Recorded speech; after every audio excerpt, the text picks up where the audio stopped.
Hello students, welcome to online classes of Geography of class 9. I have already started chapter number 3, Drainage, and this is the third class. Today the topics that I am going to discuss, it's related to the features of river Indus, the river Ganga and the river Brahmaputra. These are the three main important Himalayan rivers. So we are going to discuss about the features of these three main Himalayan rivers and about the world's largest delta that is being formed by river Ganga and Brahmaputra, that is Sundarban Delta. Now let us proceed with the features of the Himalayan river. The first I'm going to state about the river Indus. Its entire length is 2,900 kilometer. That is the total length. It's their total length from its origin towards its that is draining out. In Tibet, near Mansarovar Lake, it originates and it enters India through Ladakh region, which is there near Jammu and Kashmir. And there are tributaries are the Zaskar, the Nubra, the Shyok, the Hunza, which is there in Kashmir. And the other tributaries, Satluj, Ravi, Beas, Jhelum, Chenab, joins Indus at Mithankot. Now, that is in Pakistan. Now, Kashmir is a hilly region. So, the tributaries which are there, that is the Zaskar, the Nubra, the Shyok, the Hunza, these are considered as a mountain tributaries of river Indus because they drain out the Kashmir region, which is the mountainous tract. And next, the other tributaries which are there, the Satluj, Ravi, the Beas, the Chenab, they drain it out. Basically, our Punjab region, which is a plain area, and when it enters Pakistan, that is also a plain area near Mithankot. It joins and makes Indus. So it is also a flat level land. So these are considered as a plain tributaries of river Indus. And river Indus drains to Arabian Sea, making a delta, forming a delta where it is east of Karachi. Now there are some points which is related to river Indus, and I'm going to just show all the rivers with the help of a map. Now Indus plain has a gentle slope. It is a plain because it is a Himalayan river. It deposits a huge amount of sediments, and that is why it is a plain. Now in India, it covers the areas of three, that is Jammu and Kashmir, Himachal Pradesh and Punjab. But the water that we are getting, it's only 20% of the total water of the Indus river system. And as per Indus Water Treaty, which was there declared in the year 1960, after the treaty was held out, we got only 20% of its utilization, and remaining 80% is there. Remaining 80% is there in Pakistan. Now just see the rivers Shyok. You can see the river Shyok. You can see the river Nubra. Another river that is there, Zaskar. Then at the top we are having Gilgit. Now these are draining out the Kashmir region. So they are termed as mountain tributaries. And just come to the areas of Punjab where you can see it's written Amritsar, where we are having Beas, Satluj, we are having Beas, we are having Satluj, then we are having Chenab, we are having Ravi, we are having Jhelum. So hopefully you can identify this area. It is a Doab region, and it is due to this Doab we got the Punjab. Now this is entirely a plain area. So these are considered as a plain tributaries of river Indus. And you can see the maximum part is there in Pakistan, and the only 20% of it's there for our utilization. And that too being utilized by the states of Punjab, states of Haryana, and it is bit there for the Rajasthan part. Basically, it is there for the state of Punjab. Now, the next is the most important, the largest drainage basin of our country is river Ganga. Now, Length of Indus is 2,900 kilometer, but the entire length is not there in our country, so it is not the largest drainage basin for India. Ganga River, its length is 2,500 kilometer and it is considered as the largest drainage basin. Now, River Ganga is having two headwaters, and those two headwaters are, one originates from Gangotri glacier, that is Bhagirathi, and another one Alkananda, which is Alaknanda, which is basically originate from a glacier named Alkapuri glacier. And these two rivers, that is Bhagirathi and Alaknanda, they join together at Devprayag in the state of Uttarakhand, and from there the name of the river is Ganga. Before that it is Bhagirathi and Alaknanda. Now we are having largest tributary of river Ganga is Yamuna, the most major one.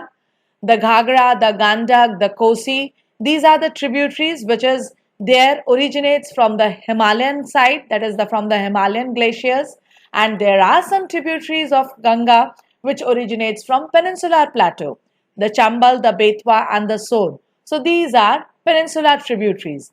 And as I already said, river Ganga enters Bangladesh. When it enters Bangladesh, there it is named as Padma, and when it joins with river Brahmaputra, it makes the world's largest delta named as Sundarban Delta. Now, let me just proceed with the help of the map. All these things, let me just explain with the some facts are left out, and some with the help of the map, I'll explain it once again. Now, the major tributary, that is Yamuna, rises from Yamunetri glacier, and as it flows from the right bank of river Ganga, so it is considered as a right bank tributary, and Yamuna meets with Ganga at Prayag, that is Allahabad. Now river Ganga are having other tributaries like Ghagra, Gandak, Kosi. They basically originates from Nepal Himalayas, and it is situated on the left bank of river Ganga, so these are considered as a left bank tributaries. And already I mentioned the peninsular tributaries which originates from central highlands, Chambal, Betwa and Son. Now the Ganga continues to flow eastward till Farakka. Now it enters Bangladesh. Up till here, Chambal, Betwa, Son, basically it was, they were meeting in the, that is the part of Bihar, and now it enters Bangladesh. Now it enters Bengal, that is West Bengal, that is the Farakka region. And from there, the formation of the delta begins. So that is considered as the northernmost point of Ganga Delta. And when it enters Bangladesh, it joins Brahmaputra and it makes the largest delta named as Sundarban Delta. So these are some of the facts. Now before entering Bangladesh, river bifurcates, that river Ganga splits up into two. It is named as Hooghly. Those who are there to travel over, that is they have the experience to travel Howrah Bridge. Now below that, the river that flows, normally we say it's Ganga. It is not Ganga. It is a tributary, a distributary of river Ganga, that is river Hooghly. So it bifurcates Bhagirathi Hooghly, basically it is, but normally it is named as Hooghly. So these are some of the facts. And as I said, when river Ganga or the Himalayan river drainage has been evolved out, I said there was a one mighty river named as Shivalik, and that Shivalik was divided into two, and it was due to a water divide that is situated in that Delhi region, that is the Punjab area over there, Ambala. It is Ambala Ridge, or now it is also termed as Delhi Ridge, and due to that elevated portion, Indus drained towards the west, that is Arabian Sea, and Ganga drained towards east, that is Bay of Bengal. So the water divide that divides the two important Himalayan rivers, Indus and Ganga river system, is Ambala water divide. Now just look at the map and you will get the clear picture about the left bank and the right bank tributaries of river Ganga. Now that is the source. You can get the source. It is there from it. There are two headwaters over there, and one is Bhagirathi, one is Alaknanda, and they meet in the Uttarakhand, and from there it is named as Ganga. Now this main river Ganga is moving, and you can see the another river that just drains out beside Ganga. It is Yamuna, and it comes and meets near Allahabad, and from there it drains out towards Bay of Bengal. Now you can see Ghagra, Gomti, Gandak, Kosi, all these are originating from Nepal Himalaya, and they are basically towards the left hand side of river Ganga, so they are named as left bank tributaries. And here you can see the right bank tributary. Yamuna is flowing towards its right, so it is a right bank tributary, and you can find out Chambal is there, Sindh is there, Betwa is there, Ken is there, Son is there, Rihand is there. All are originating from the central highland, and they are meeting Ganga from its that is right hand side. So these are also the right bank tributaries, but these are peninsular tributaries of river Ganga. So all these small facts, you have to keep it in your mind. Now next you can see you're getting a mouth of river Ganga where it is draining it out, and next part you can see a river that is coming from there. It is Brahmaputra, and it will make the delta. I'll proceed to the next slide. Now it is the next river is river Brahmaputra. Now river Brahmaputra has its source in the Mansarovar lake in the Tibetan part. Over there it is named as Tsangpo, Tsangpo.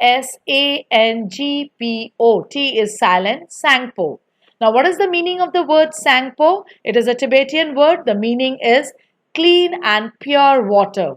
So over there the water that has been, or the river that has been originated, it is very much clean and pure. So that is why it is named as Tsangpo.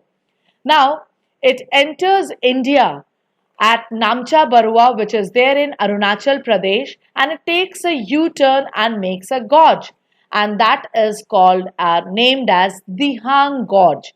So Brahmaputra enters through Arunachal Pradesh, making a gorge named as Dihang Gorge. Now there are some tributaries. The tributaries, already one is Dihang, the others are Dibang, the Lohit, the Kenula, and there are many. Manas is also there, and basically they drain out Assam. And when it meets with Ganga, the world's largest delta is being formed, and that is named as Sundarban Delta. Now there are some facts related to Brahmaputra, and the map is also there. Let me proceed with the facts first.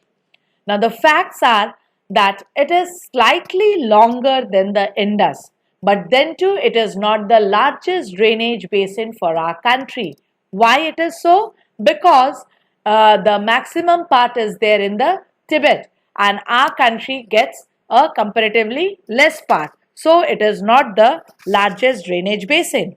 Now the next is the river carries less silt and smaller volume of water in Tibet. Why? Because Tibet is over there, it's a cold desert. When we use the word desert, that means it's a dry area, and over there the temperature is very less, so it is a cold area. So thus the river cannot carry the silt, and the volume of the water is also less due to the extreme cold temperature. It is maximum frozen out. So the river doesn't carry huge amount of silt over there. But in India, it passes through a region of very high rainfall. So when it passes through a region of very high rainfall, the volume of the water increases, and the place from where it enters, that is Arunachal Pradesh, and then it comes to the state of Assam, that area is composed of unconsolidated sediments. We have already studied.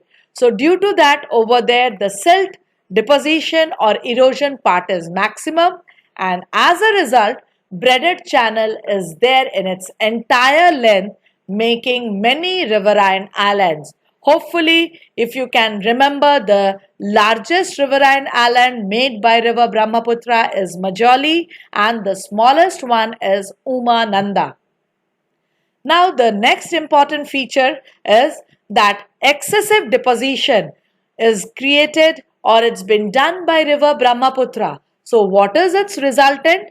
The river has to continuously shift its channel due to excessive deposition and due to formation of that braided channel. So, this is another feature of river Brahmaputra, that frequent silt deposition makes the channel to shift.